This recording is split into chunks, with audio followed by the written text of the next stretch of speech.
This isn't the right way. Dude.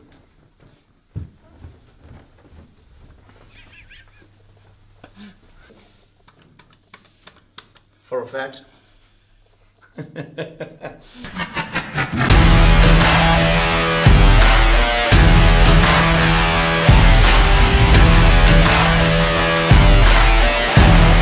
Okay, my friend, close your eyes, please.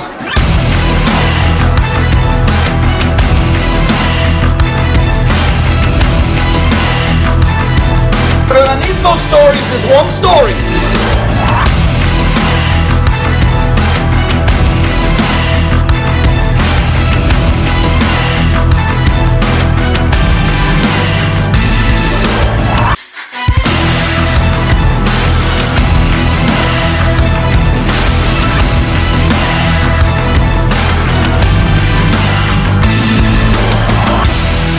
What is the story?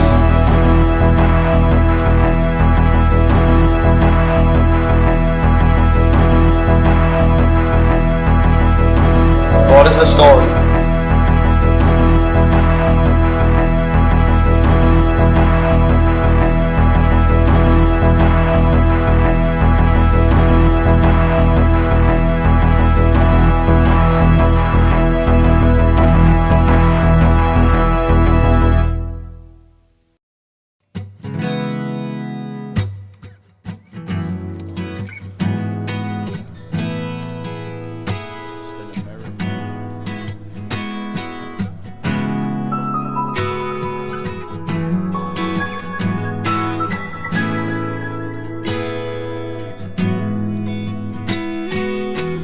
So I'm down here in London because, well, again, a mentor's a no-brainer for me. I'm like, if you want to get better, you get around people that are better. You get around people that kind of drag you up to their level. It's like, or drag you down to, you know what I mean? You're getting dragged all over the place. So for me, a mentor's a no-brainer, Mark. It's like, if you want to get better, you seek somebody who's been there and done it. I mean, in the game that I operate, I'm like, everybody knows the value of a mentor. But then I meet people, I'm like, well, dude, why don't you just hire a mentor? It's like every top athlete in the world has a coach. Every top coach in the world has a coach. I mean, even the top businessmen in the world still have coaches. So why this group? Well, this group was recommended to me actually by another mentor who's over in the States, because I can't always get to the States like 4, 5, 6 times a year like I used to, and I don't want to. The trip's exhausting, as you're going to find out very soon, my friend. The trip's exhausting, and I don't like being away from the kids for too long. When you've got bipolar, the whole jet lag totally messes with your your brain chemistry. So London's not so bad, and this group is a group that's all about strategy. So not marketing, not selling. I'm pretty good at that. In fact, I'm fucking very good at that, to be fair. Yes, I did just cut straight to the lens. I just got straight to the lens. So this is not about sales and marketing. It's about strategies that will expand your business, but not necessarily by working harder, which is what I'm all about. So it's kind of, it sounds weird, but often sales and marketing is, your business lives and dies on sales, but sales and marketing isn't real business. The real business is kind of like the nuts and bolts. Like all the numbers that I normally avoid looking at. The only number that usually interests me is profit. But I'm like, okay, how can I grow my business? How can I expand my empire? And apparently this is the place to come to. So, and my favorite thing about it, I've mentioned it before, was I had to prove my income. My accountant had to send a letter to the guy that runs this company and say, Paul Moore earns this much money, which is great because it'll not be full of posers, which is cool, because I've been at masterminds before where there's posers who basically take up all the time and it's like a dick measuring contest. So I'm hoping that this is not going to be like that, but time shall tell, my friend.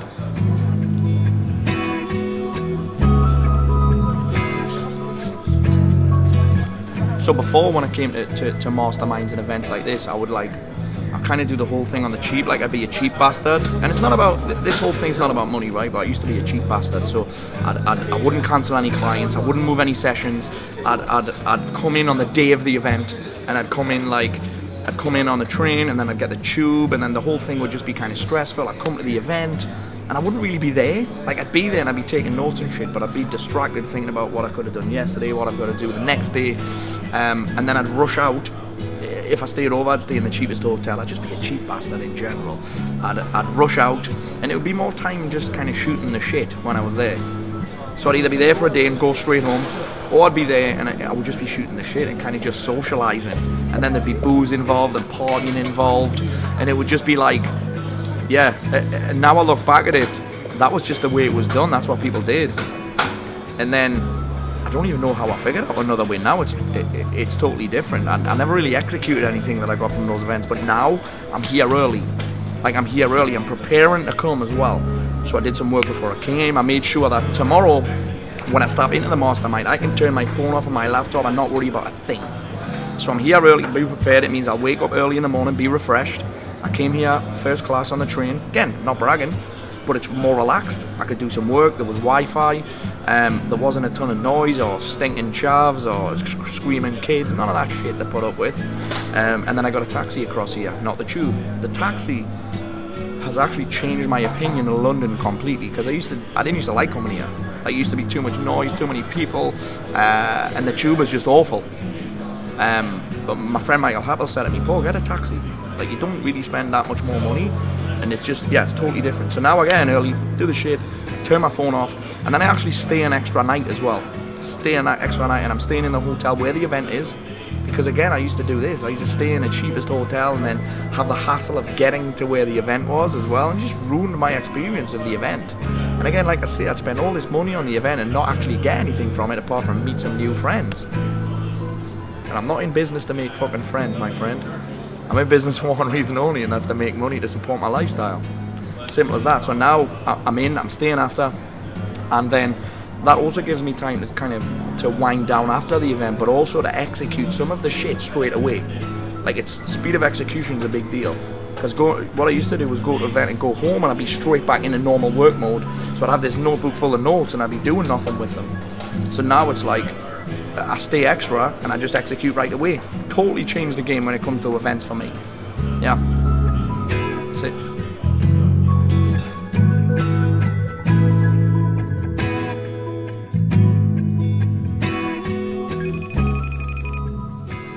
Funny thing is, if Nina or Max are on my phone, they'll see it ringing or a message coming, they'll just swipe it off. Hello? Oh. Hiya! Are you okay? Hiya, Nina! Is it? Where's Max? Hey, mate! Are you okay? What you doing? Are you tired? Look who's here.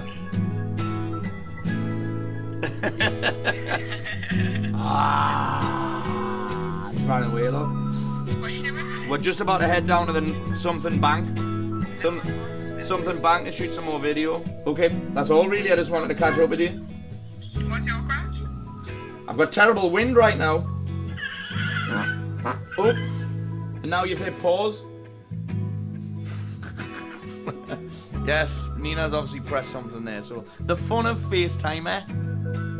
It's fucking freezing here. Where, do you know the way?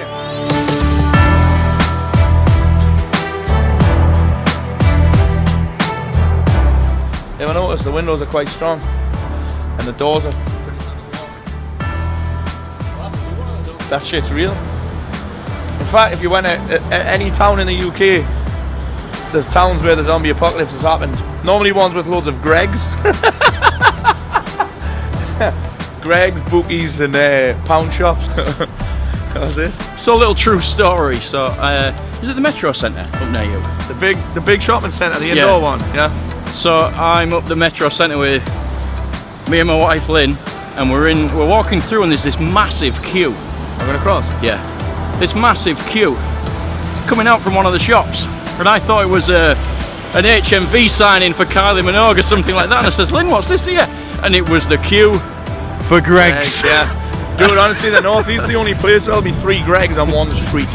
Greggs drive-through. Yeah, flaky pastry all over the place. You can't beat it. Does that like Cornish pasties?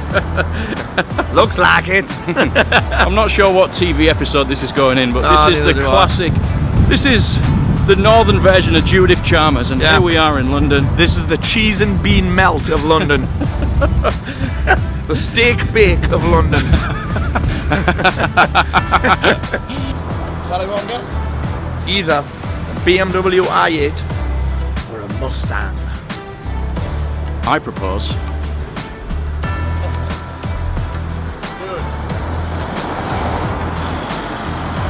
Here's the interesting question. Where the fuck do I put the car seat?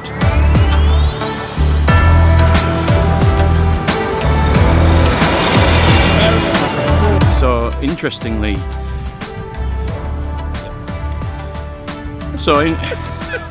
take two. So interestingly, we're about to film a couple of episodes here in London, and the area that we're in right now, let me just give you a little bit of a look of some of the buildings that we're seeing whilst we're down here.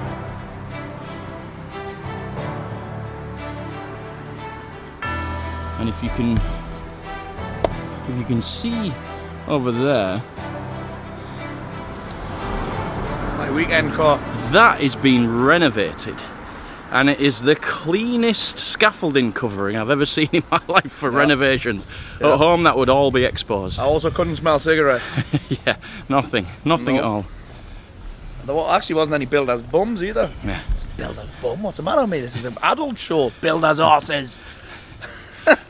So my point is this, he's a fantastic little region, if you will, of London, of London Village. What did you do? A fantastic little region. Yeah, it is. Is that what you call it? I A feel like region? I'm in an episode of Minecraft here. Yeah. Look at that. That's a big ass door.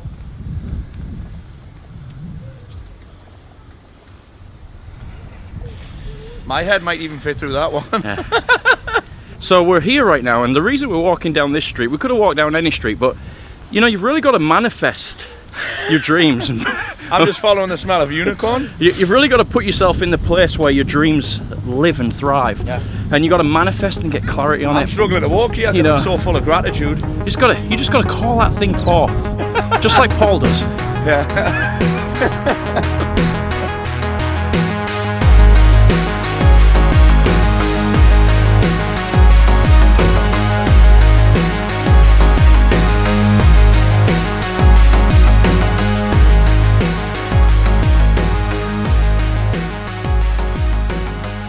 So, in my past episodes, I've talked about kind of darkness and the pit and the struggle, right?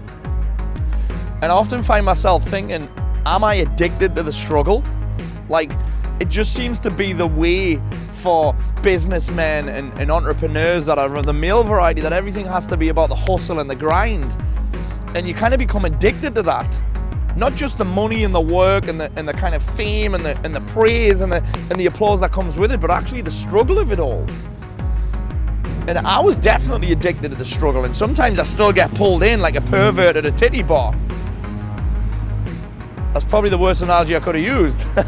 But it's gonna fit nicely because it's the game of comparison. We're like, well, he's hustling, he's working really hard, I have to do that. And guess what? You do, right? But again, the struggle is a choice, the pain is a choice, like I've said before.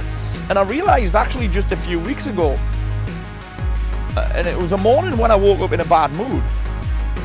And I was like, you know what, I can choose this. I'm choosing to be in a bad mood. I'm choosing to be in a foul, snappy fucking mood. And guess what, right? You can actually change your mood at the flick of a fucking switch. At the flick of a fucking switch. How? Well, you just do something that makes you feel a little bit better. You do something that is fun. Because fun, my friend, even for a dad that runs a business and is married and that is addicted to the struggle, fun is a fucking choice. So what do? Well, I'll watch comedy, I'll watch something funny, I'll do something, I'll listen to something funny, so I'll go for a walk with some music, with some fucking comedy on it. I'll watch some funny clips, not of like cats falling over or fucking cats falling in the bath, but just fun. But you know what, right? One of the best feelings that I get is actually making other people laugh. That's why you'll see in these videos that it's not too serious. Because like Chico said, you can get delirious if you take life too serious. So that's why there's fun in all of these videos, because that's kind of who I am, right? If you met me in real life, if you ever are that unlucky to run into me in real life, you'll realise that I'm exactly the same in real life as I am right now on this video. There's no fucking... And people talk about being authentic, right? But I think the people that talk about being authentic, if you're authentic, you don't need to fucking talk about it. This is just who the fuck I am. And I'm a guy that's, without the mushroom-related jokes, size of my penis, I'm a fun guy. And that's kind of the way I am. I like to make people laugh. There's nothing... It makes me feel good to make other people laugh. And I'm no fucking comedian, but I do like to crack a dirty joke. And I've just seen a bus go past. You missed it, Mark. That said, I love Mormon. So, yeah, Mark's got a t-shirt that says I love Dick, but that's a different story.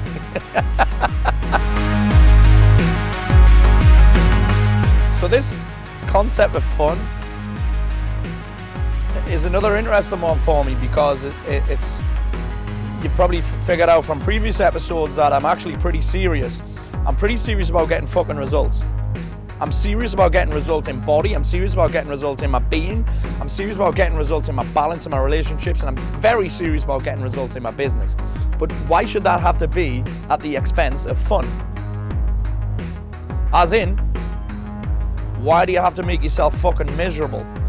Because we're trying to achieve this thing called freedom, really, right? That's why we're self-employed. If we don't want freedom, why the fuck we just get a job, right? We're trying to get freedom, but we're kind of pouring chronic stress on ourselves to try and get it. And again, I'm not saying don't do the work. I'm saying do the fucking work. But why can't you have fun doing it? See, before I would get so serious about pulling off results. I get so serious about pulling off big ass results that my idea of fun would be to go and hide and sedate behind bullshit. Drugs, booze, porn, titty bars, poking fun at other people. Kind of interesting. Now the only people I poke fun at are people that kind of try and mock me. I used to get angry with them and take it really seriously that someone was personally attacking me. Now I'll just have fun with it because I feel fucking sorry for them. I feel nothing but empathy for them now. I almost said the word love there, but I'd need slapped across the face with a fucking wet fish or a unicorn tit if I said that word. But yeah, it's like I say.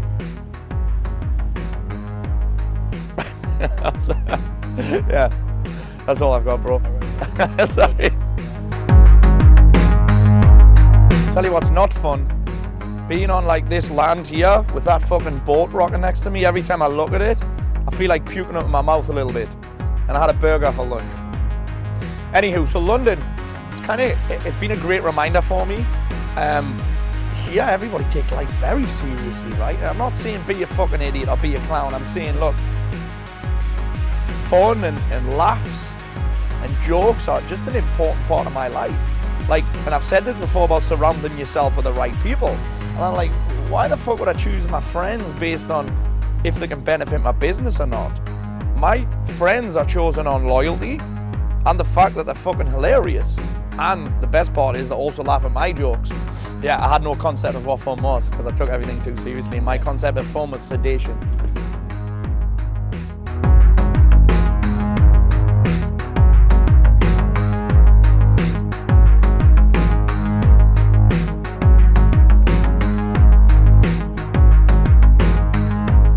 I kind of get asked why I share so much.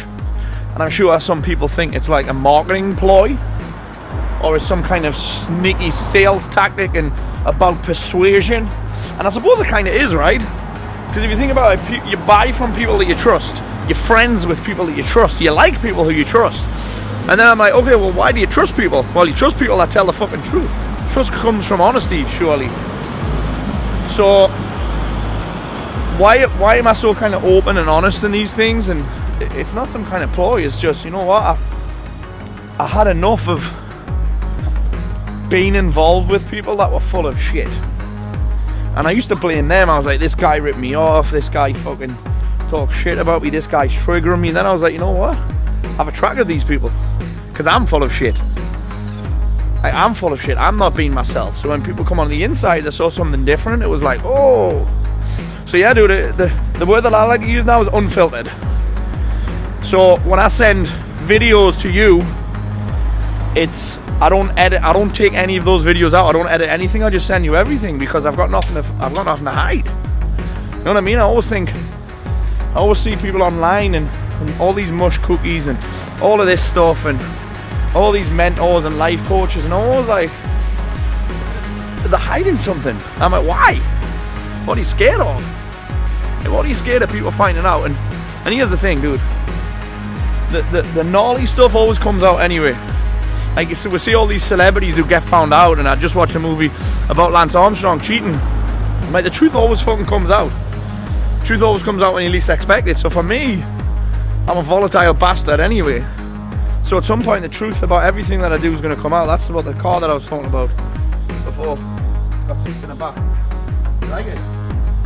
See it? And those doors come up. You know, like wings? Yeah. Is it materialistic that I'm going to buy one of them? Is it materialistic? Well, some people say it's materialistic. Others, you're showing yourself that you're worth it. You work your ass off, that's a sign that you're growing, right? Unless obviously you're living beyond your means, which is, again, more bullshit. So yeah, the unfiltered shit, I'm not sharing it for sympathy, I'm not sharing it for applause, I'm sharing it to just show you that it's real fucking life. Real life happens. Real life happens. And I have no problem sharing it or letting anybody else in. Some people call it fearless, but it's just the fucking way it is. Unfiltered, Morty.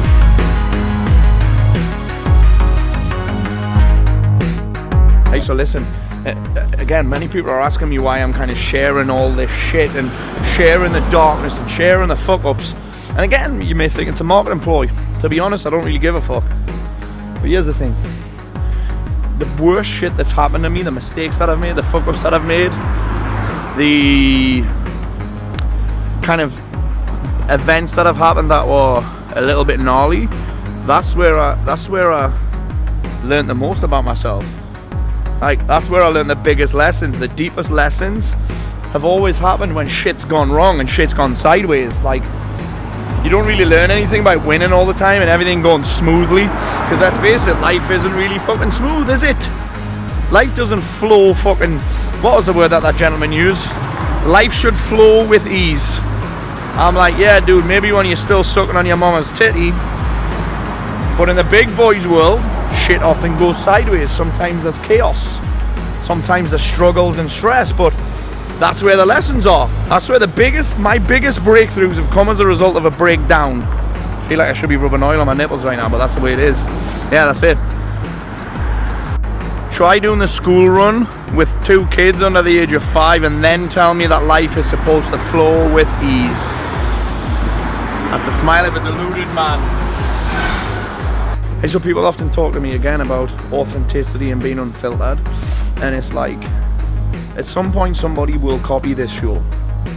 Like, they'll copy the format, they'll copy the intro, they'll try and copy the shit that I talk about, but if you've been 100% unfiltered, like, you are quite literally uncopyable. I was saying this before, like, my emails and shit get stolen quite a lot. The ideas that I have get stolen quite a lot. And no matter what cliche people throw at it, like people are talking about the highest form of fucking flattery, I'm like, oh shit, those cliches mean jack shit. But here's the thing, if you've been unfiltered, right, you are quite literally uncopyable. And here's what I think, right, who the fuck would want to copy me? Like, seriously, why would you want to sound like me, talk like me, say the shit that I say, look like me? You gotta be seriously fucked up if you're thinking about copying me, bro.